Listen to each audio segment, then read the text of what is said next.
Recently, Motors TV was invited by DA Racing to Alpe d'Huez to test drive their CLIO ice racing entry just prior to the second half of the Trophy Andros season. Before heading to Isola 2000, the team put in some last-minute setup changes to the car with Romain Grosjean, Frank Lagorce, and Jean-Baptiste Dubourg each taking turns at the wheel.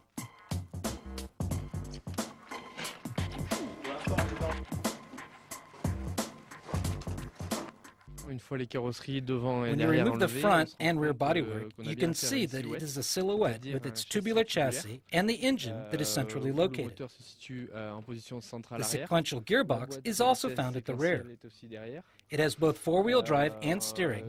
The rear wheels also turn.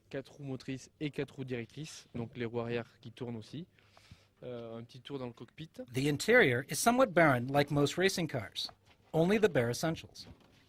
Donc on retrouve un cockpit, je dirais, assez sobre pour un véhicule de compétition, avec le levier de vitesse. Le poids minimal autorisé The minimum weight is 950 kilograms, not counting the driver. Donc, generally, all the cars in the Andros Trophy need to be ballasted to meet this limit because they're built with very lightweight composites. This makes for an interesting weight balance. You can do a lot in this area. What is the most penalizing for a driver is the ballast that is added in the case of a podium finish, which can be a real handicap for the next race. What Jean-Baptiste didn't mention is this car has a very impressive 350 brake horsepower.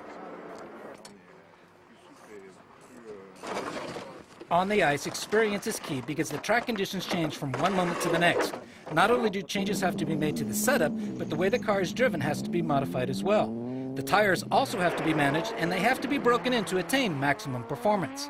At times, this can be a head-scratcher, even for specialists like Frank and Jean-Baptiste, so you can imagine what it's like for a newcomer, and yet, during the season where his F1 future is in doubt, Romain Grosjean has turned his attention to the Andros Trophy. With nearly no experience, he has turned more than a few heads with his ability to be a quick learner.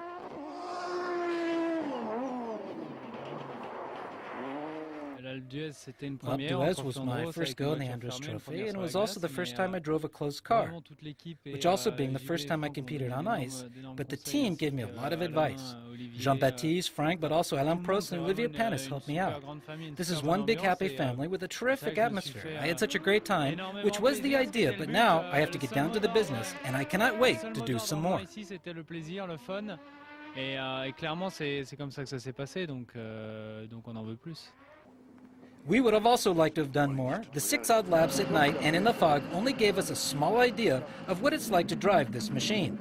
The grip level is hard to define. The four-wheel steering is puzzling. At first, nothing happens, and then all of a sudden, the car steps out, and from the inside of the car, the track appears a lot narrower than it did when we were just mere spectators. But one thing is sure, the CLIO works very well.